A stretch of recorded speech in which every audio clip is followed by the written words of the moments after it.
मित्रों नमस्कार। आज मैं जिन ऋषि की कहानी सुनाने जा रहा हूँ, अष्ट चिरंजीवों में उनका भी एक स्थान है और वो महर्षि हैं मार्कंडेय जी। आपने देखा होगा कई बार आपके आसपास या देवज्ञों के यहाँ पर मार्कंडेय ऋषि की कथा जन्मदिन के समय में सुनाई जाती है। जिनके बच्चे अल्पायु होते हैं या जिनके बच्चे जल्दी शांत हो जाते हैं, उन महिलाओं को विशेष रूप से मार्कंडेय ऋषि जी की कथा हमेशा सुननी चाहिए। और यही कारण है कि जन्मदिन पर मार्कंडेय ऋषि जी की कथा सुनने से उम्र में भी बढ़ोतरी होती है और स्वास्थ्य में भी लाभ मिलना शुरू होता है। कथा सुनने से यहाँ मेरा मतलब सिर्फ कथा सुनना, जो एक कलाकार की तरह कहानी सुनने से मेरा मतलब नहीं है। मार्कंडेय ऋषि जी की कथा सुने, उसके अनुसार आचरण करें, तब जाकर ये चीज़ सही आती है। नहीं तो उसमें तो लिखा मार्कंडेय ऋषि की कथा सुनने से व्यक्ति चिरंजीवी हो जाता है। तो ऐसे चिरंजीवी नहीं हो जाएगा, कहानी कथा सुन ली और आज दिन चिरंजीवी हो गया। उसके अंदर जो जो बातें लिखी हुई उन सब का आपको अनुसरण करना होगा, तब जाकर कहीं उनकी कथा सफल होगी। मार्कंडेय ऋषि जी के बारे में लोग तो जानते ही हैं कि एक ऐसे ऋषि हैं जिन्होंने प्रलय को भी देखा है। उन्होंने प्रलय को कैसे देख लिया, आज तक वह कैसे जीवित हैं। और कई लोग तो ये भी जानते हैं कि महामृत्युंजय का जो मंत्र है, वो मंत्र मार्कंडेय ऋषि जी के द्वारा ही बनाया गया है। इसकी भी क्या सत्यता है, मैं उसकी भी आपसे आगे चर्चा करूँगा। तो यहाँ पर मार्कंडेय ऋषि जी के पूर्व जन्म से लेकर इस जन्म तक की कहानी और आपको कैसे उनसे लाभ मिलता है और आने वाले समय में उनका क्या होगा, इन सब की कहानी में आपको जो शास्त्रों में लिखी गई हैं जगह जगह पर, उन सब की मैं आपसे चर्चा करूंगा। तो सबसे पहली कहानी तो मैं आपको ये बताता हूँ, इनका जो मार्कंडेय ऋषि जी को जो वरदान प्राप्त हुआ, ये वरदान उनको कैसे मिला। क्योंकि इस वरदान के लिए हमें उनके पूर्व जन्म में जाना होगा। पूर्व जन्म में जाकर जब उस कहानी को आप समझेंगे, तब आपको समझ में आएगा कि ये वरदान कहाँ तक कैसे प्राप्त हुआ। क्योंकि सामान्यतः हम देखते हैं तो मार्कंड जो ऋषि थे, मरकुंड और मारुधति उनकी पत्नी थी, उनसे मार्कंडेय जी की उत्पत्ति हुई है। तो ये तो उनके इस जन्म की कथा है।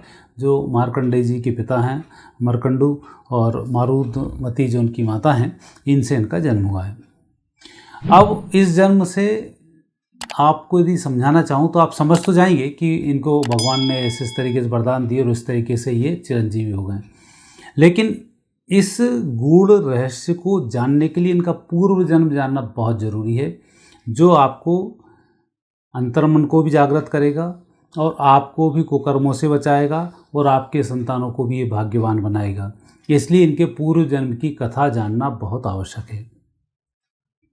इनके पूर्व जन्म की कथा मैं आपको बताता हूँ कि इनके जो माता और पिता थे, ये पहले विष्णुदत्त नाम के ये व्यापारी थे और गल्ला व्यापारी विष्णुदत्त नाम के थे, और यह व्यापार बहुत अच्छे से किया करते थे।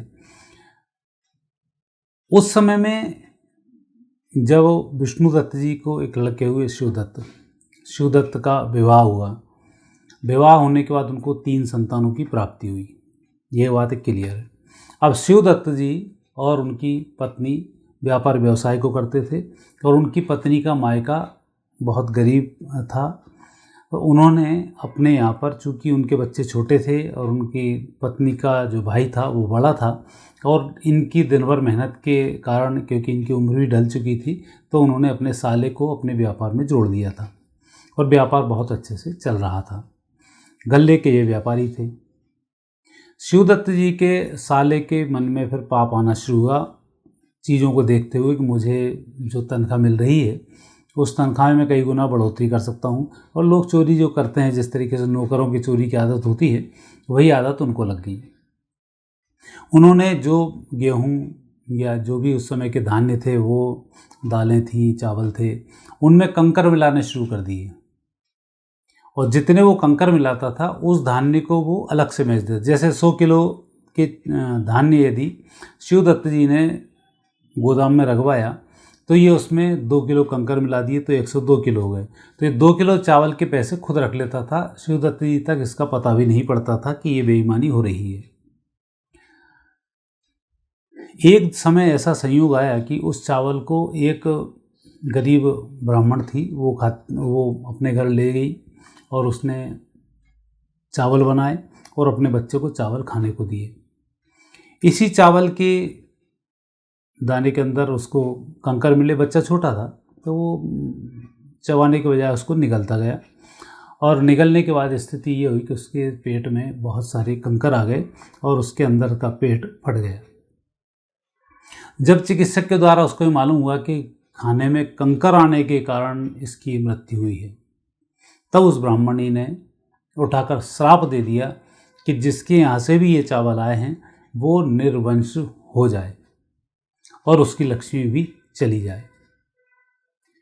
उस ब्राह्मणी का श्राप शिवदत्त को लगा, क्योंकि शिवदत्त मालिक था। भले ही शिवदत्त बेईमानी नहीं करता था, लेकिन नौकर बेईमानी करता था तो नौकरों की सज़ा भी मालिक को ही मिलती है। मालिक इस भ्रम में न रहे कि हमने नौकर रख लिए और हम बहुत ईमानदार हैं। जैसे आज कई नेता हैं, नेता अपने अंडर में आए हुए किसी व्यक्ति को उठा के मंत्री बना देते हैं, कुछ कुछ करते रहते हैं, और जब मंत्री पाप करता है तो उसका पाप आपको भी लगता है। कई अधिकारी हैं, अपने अधिकार क्षेत्र में आए छोटे से व्यक्ति को भी बड़ा बनाकर बैठा दिया, जब वो पाप करता है तो उसका पाप इनको भी लगता है। तो ये पाप की एक कहानी है कि आपके द्वारा भले ही पाप ना किया जा रहा हो, लेकिन जिनको आप सहयोग कर रहे हैं उनके द्वारा भी यदि पाप हो रहा है तो उसका पाप आपको भी भोगना पड़ता है। तो इस कहानी का ये मूल रहस्य है। तो शिवदत्त जी को आने वाले समय में जो उनकी 3 संतान थी, एक एक करके तीनों संतानें समाप्त हो गई। शिवदत्त जी बड़े परेशान हुए कि ऐसा क्या हुआ कि मेरी संतानें नष्ट हो गई। तो शिवदत्त और उनकी पत्नी दोनों ने श्रावण के महीने में भगवान शिव की आराधना, घोर तपस्या प्रारंभ की। सावन का महीना था, 16 सोमवार तक निर्जला उन्होंने व्रत किया और भगवान शंकर ने उन्हें आशीर्वाद दिया कि आगे तुम्हें उत्तम पुत्र की प्राप्ति होगी श्रावण के महीने में, और मेरी जो आपके अंदर इच्छा है ये इच्छा हमेशा बलवती बनी रहेगी और तुम मुझे अगले जन्म में भी नहीं भूलोगे, मेरी ही सेवा करोगे। अब ये कहानी ख़त्म है एक जन्म की। हालांकि ये कहानी कुछ बड़ी है, इसमें बहुत सारे वो भगवान ने कई उपदेश इसको दिए हैं और किस तरह से क्या क्या गलती कैसे हुई, ये सब का इसमें उल्लेख किया हुआ है। चूँकि एपिसोड बड़ा बन जाएगा इसलिए मैंने आपसे उनकी चर्चा नहीं की। अब आता हूँ शिवदत्त जी के अगले जन्म पर। शिवदत्त जी का जो अगला जन्म है वो मरकुंड ऋषि के नाम से हुआ। मरकुंड जी थे, शिव की आराधना करते थे और ये ऋषि थे। इनकी जो पत्नी थी मारुदमती, इनकी पत्नी का नाम था। अब मारुदमती जी और मरकुंड दोनों ने के कोई संतान पैदा नहीं हुई, इतना सब कुछ करने के बावजूद भी। पूर्वजन्म के कर्म तो इनको पता नहीं कि क्या स्थिति बनती है, लेकिन फिर इन्होंने दोनों ने मिलकर, भगवान ने पुराने जन्म में जो उनको आशीर्वाद दिया था उसके अनुसार इन्होंने इस जन्म में श्रावण के महीने में भगवान शंकर की आराधना शुरू की। भगवान शंकर के नाना विधि से पूजन पाठ किए। निर्जला उन्होंने व्रत किया। निर्जला व्रत पहले भी किया था पूर्व जन्म में और इस जन्म में भी किया, तो दोनों जन्म की शक्ति इनको मिली और भगवान शंकर इनके आगे आगे प्रकट हुए और प्रकट होने के बाद उन्होंने इनको कुछ शब्द कहे। उसमें से एक वाक्य है कि तुम्हें संतान की आवश्यकता है, मैं संतान तुम्हें दूंगा, लेकिन एक सगुणी संतान होगी, एक कुकर्मी संतान होगी। कुकर्मी संतान होगी उसकी उम्र 120 वर्ष की होगी और जो सगुण वाली संतान होगी ये इसकी उम्र होगी 5 वर्ष। चूँकि माता पिता धर्मनिष्ठ थे तो उनका ठीक है। अब इतने दुख में माता तो समझ गई कि अब लोग मुझे बंध्या बोलते हैं या संतान नहीं होने के कारण नाना प्रकार के आक्षेप लगाते हैं, तो उससे अच्छा एक पुत्र हो जाए, और सगुणी पुत्र हो तो ठीक है, हम 5 साल भी उसके साथ निकालेंगे तो सगुण है इसलिए आनंद की प्राप्ति होगी। कुकर्मी है और स्टार्टिंग से ही उसने हमें परेशान करना शुरू कर दिया तो हम संतान का भी आनंद नहीं ले पाएंगे, भगवान से भी हमारी दूरी बनेगी और ठीक भी नहीं होगा।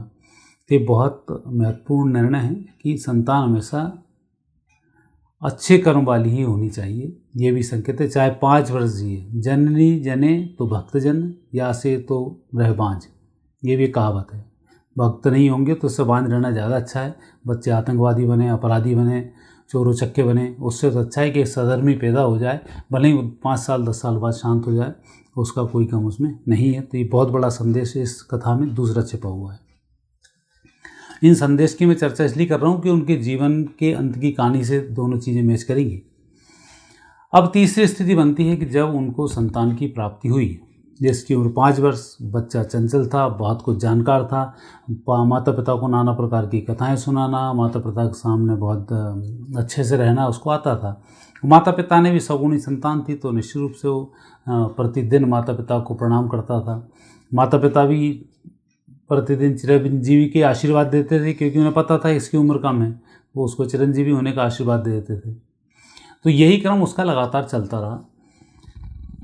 5 वर्ष होने में उसके कुछ ही दिन शेष बचे थे। उसी समय में नारद जी का नारायण करते हुए वहाँ पर आना हुआ। इस बालक ने अपने संस्कार के नियमों के तहत नारद जी को भी साष्टांग प्रणाम किया, और प्रणाम करने के बाद नारद जी ने उसको चिरंजीवी होने का आशीर्वाद दे दिया। जैसे ही चिरंजीवी होने का आशीर्वाद दिया और बालक को अपनी गोदी में उठाया, तो नारद जी ने बालक के मस्तिष्क पर कटी हुई रेखा देखी। नारद जी के हाथ पैर फूल गए। बोले, इस बच्चे की उम्र 5 वर्ष से मैंने चिरंजीवी होने का आशीर्वाद दे दिया।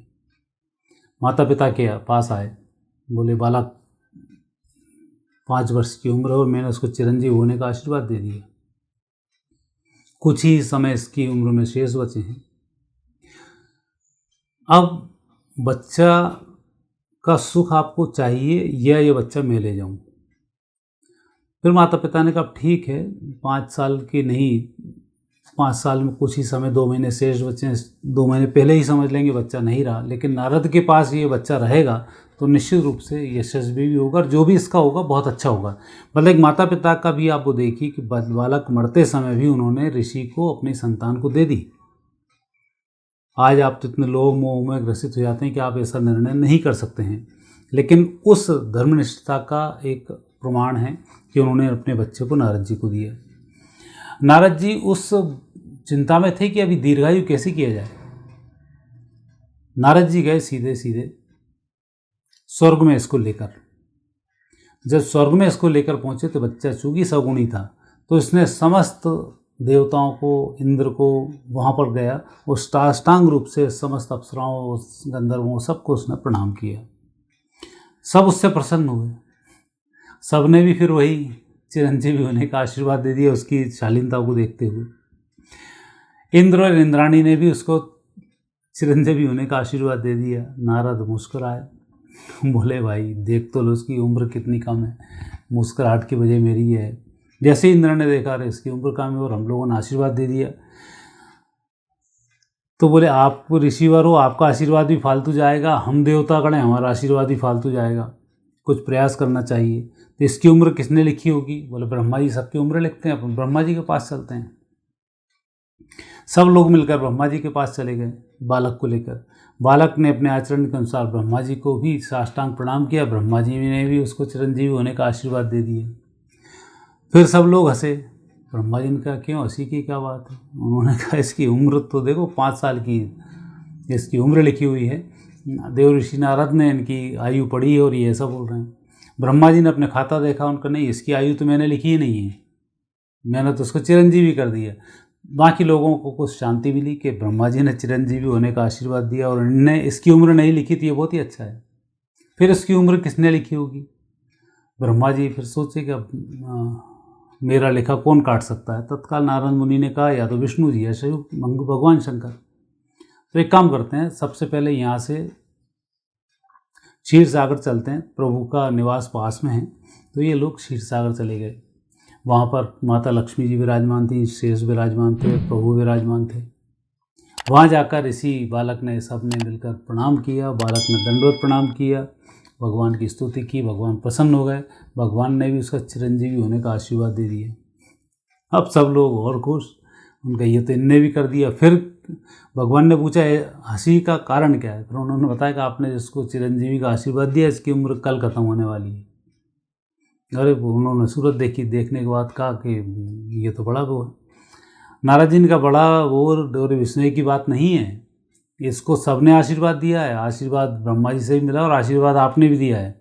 और आपने कहा है कि मैं देवताओं का आशीर्वाद खाली नहीं जाने दूंगा, ब्रह्मा जी का आशीर्वाद खाली नहीं जाने दूंगा, देव ऋषि नारद का भी आशीर्वाद खाली नहीं जाने दूंगा, तो हमने भी चिरंजीवी का आशीर्वाद दिया है, तो और ये आपके सामने एक समस्या है। भगवान विष्णु ने कहा चलो ठीक है, एक काम करते हैं, इसको लेकर इसकी उम्र किसने लिखी उसके पास चलते हैं। जब सब गए तो भगवान शंकर के पास कैलाश पहुँचे। फिर इस बालक ने, वही 5 वर्ष की इसकी उम्र थी, 5वां वर्ष उस दिन समाप्त हुआ और ये भगवान शिव के आगे जाके साक्षात दंडवत हुआ और सब लोग हंसी से फिर हंसे और भगवान शंकर ने भी इसको चिरंजीवी होने का आशीर्वाद दे दिया। तब उन्होंने कहा कि ये प्रभु कैसी लीला है, आपने इसकी उम्र 5 वर्ष लिखी हुई है, चिरंजीवी का आशीर्वाद दे रहे हैं। बोले आप सब लोग मिलकर जिस पे कृपा करें, इस पे चिरंजीवी के हाथ कितने हैं, कितने लोगों ने इसको आशीर्वाद दिया है, इसलिए मैंने इसकी उम्र 5 वर्ष लिखी है। और ये 5 वर्ष इसके 5 वर्ष नहीं, ये 5 वर्ष मेरी उम्र के 5 वर्ष हैं, अर्थात 5 प्रलय देखेगा। इसलिए इसको अजर और अमर होने का आशीर्वाद, चिरंजीवी होने का आशीर्वाद भगवान शंकर ने इनको प्रदान किया है। और यही कारण है कि मार्कंडेय जी ने उस प्रलय को भी देखा है जब भगवान बटपत्र पर आए थे और इन्होंने पूरे प्रलय के दृश्य को देखा था। और उस समय भी जब काल आया तब काल के सामने महाकाल खड़े हुए, उनके मैं महाकाल, तुम इसकी मृत्यु नहीं हर सकते हो। एक कहानी तो यहाँ पर यह आती है जो मैंने आपको एक विस्तृत रूप से बताई। एक कहानी सूक्ष्म रूप से ये आती है कि जब ये इनकी उम्र 5 वर्ष की थी तब भगवान शंकर की आराधना करते थे, महामृत्युंजय मंत्र का जाप किया करते थे। श्रावण का महीना चल रहा था, तब इनके पास काल आया। उससे पहले इन्होंने महामृत्युंजय मंत्र का अनुष्ठान प्रारंभ कर दिया था एक पुष्चरण के लिए। और एक पुष्चरण करने के लिए जब इन्होंने प्रारंभ किया उसी समय में काल आया। तब मार्कंडेय ऋषि जी ने बोला कि जब मेरा पुष्चरण पूरा हो जाए तब मेरे पास आ जाना। बीच में काल दूसरी बार जब आया है तब मार्कंडेय जी पुष्चरण में लगे हुए थे, तभी भगवान शंकर वहाँ से प्रकट हुए हैं। प्रकट होने के बाद उनसे काल को कहा है कि तुम इसको नहीं ले जा सकते, ये मेरे आशीर्वाद से चिरंजीवी होगा। फिर काल भी वहाँ से चला गया और भगवान मार्कंडेय जी को चिरंजीवी होने का आशीर्वाद प्राप्त हुआ। और चिरंजीवी होकर भगवान शंकर के साथ ये पूज्य रहेंगे, इसलिए मार्कंडेय ऋषि जी श्रावण के महीने में भगवान शंकर के साथ पूज्य होते हैं। और श्रावण का महीना महामृत्युंजय का मुख्य महीना होता है। भगवान शंकर की आराधना श्रावण के महीने में जो की जाती है संतान संतति को बढ़ाने वाली होती है। जिन लोगों के बच्चे शांत हो जाते हैं श्रावण के महीने में, उन बच्चों के कान छिदाए जाते हैं जिससे उनकी उम्र में वृद्धि होती है। इसलिए बहुत सारे ये उपाय हैं, 12-13 उपाय इस समय में किए जाते हैं। इनकी चर्चा में फिर वीडियो लंबा बनेगा, इसलिए अब आपसे मैं यहीं आगे लेता हूँ। आगे फिर आपसे मैं इसकी चर्चा करूँगा। जब भी आपका जन्मदिन आए तो मार्कंडेय ऋषि की कथा आप अपने बच्चे को दीर्घायु होने के लिए, सद्गुणी बनने के लिए अवश्य सुनाएं। आगे फिर नए विषय के साथ आपसे मुलाकात होगी। मुझे आज्ञा दीजिए और इस चैनल को अच्छा लगता है तो सब्सक्राइब करना नहीं भूलें। अपने मित्रों को भी सब्सक्राइब करने को कहें। धन्यवाद।